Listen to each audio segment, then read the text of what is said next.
السلام عليكم ورحمة الله وبركاته. حبايبنا حبايب جروب أم حمزة للتسويق، أهلا ومرحبا فيكم في جروبنا أم حمزة للتسويق. متنسوش تعملوا لايك وسبسكرايب لقناتنا على اليوتيوب أم حمزة للتسويق، كذلك جروبنا على الفيسبوك أم حمزة للتسويق. طبعا بقى احنا مستمرين معاكم الأيام الجاية دي، تابعونا على القناة، جايبين لكم شوية أجهزة وحاجات جميلة تقدروا بقى تستعملوها في رمضان. كل سنة وانتم طيبين، رمضان على وصول. قلايات هوائية، عجانات، كنك قهوة، منتجات كتيرة ومتعددة. النهاردة هنستعرض معاكم كنكة القهوة الشهيرة من شركة السيف. طبعا ما فيش داعي ان احنا نتكلم عن شركة السيف، ياما اتكلمنا عنها كتير. النهاردة هم جايبين كنكة ظريفة جدا. طبعا بقى تشرب احلى قهوة كده بعد الفطار، انت بتروح شغلك، محتاجة تعملي كوفي كورنر، مكنة ظريفة تعمل لك القهوة التركي. والميزة فيها انها فيها حساس، الحساس ده بيمنع فوران القهوة، يعني عكس الكنك التقليدي المعتاد بتاعنا اللي كنا بنجيبه نفضل بقى واقفين قدام الكنكة عشان القهوة تفور. لا، هنا بنجرد بنحط البن والسكر ونقلبه خلاص، ونبدأ نشغلها بمنتهى البساطة كده. هي تبدأ تشغل السخان، ولما تخلص تدينا ضوء أحمر، إنذار إنها خلصت.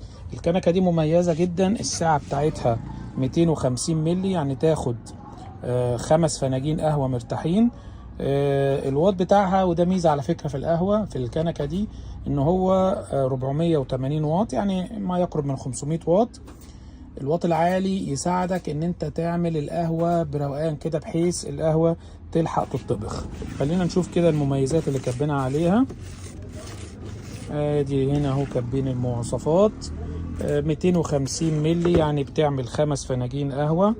اوفر هيت بروتكشن، يعني فيها كمان حساس او حماية من الحرارة العالية. يعني مثلا لو بالغلط شغلناها والمية جواها ناشفة، في الكنك العادي ممكن تتحرق، لا هنا على طول هي بتفصل، بتعرف انها اوفر هيت. فيها زرار واحد للاون والاوف، اللي هو الزرار ده. كمان فيها اضواء توضح انها بروي ان تم الطبخ يعني القهوة، وبتديك صوت وضوء احمر تنبيهي لما تخلص، لما تكون القهوة وين كوفي ريدي. كنكة مميزة، شكلها كده جميل، اللون الابيض مع الرمادي، وعاملين كده حتة اللي فوق دي كده شكلها ستانلس ظريفة بمنتهى البساطة. ده شكل الكنكة، شبه كده القاعدة بتاعت الكاتل. هنا القاعدة اهي، والسخان الداخلي ستانلس، بنحط القهوة. وطبعا بلاستيك اللي هو بي فري، اللي هو خالي من اي مواد ضارة. السخان ستانلس، بنحط القهوة عشان تكون سهلة الفك، والكنكة سهلة الفك ونقدر نغسلها ببساطة. بنحط القهوة والسكر، وبعدين نحطها كده في الكنكة ونبدأ نقفل. هو بص كده، وبدوس كده تبدأ هي على طول عملية التسخين أو عملية تنبيه القهوة. طبعا هي خلينا مثلا نفصل عنها الكهرباء، هي بتديك إنذار صوتي لما تخلص. أنا كده مثلا فصلت الكهرباء، أول ما بتشغل بتديلي ضوء تنبيهي وصفارة كده.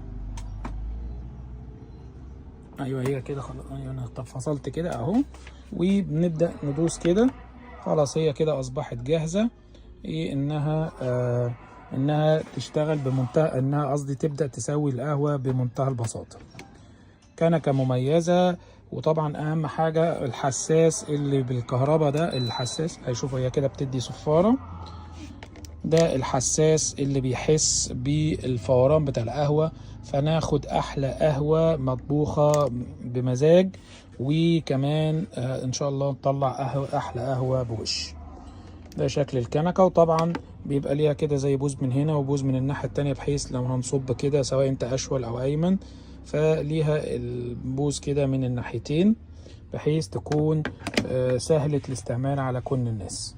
كنكة قهوة السيف برضو منزلين لكم عليها عرض في عروض رمضان. متنسوش تعملوا لايك وسبسكرايب لقناتنا على اليوتيوب أم حمزة للتسويق، كذلك جروبنا على الفيسبوك أم حمزة للتسويق. السلام عليكم ورحمة الله وبركاته.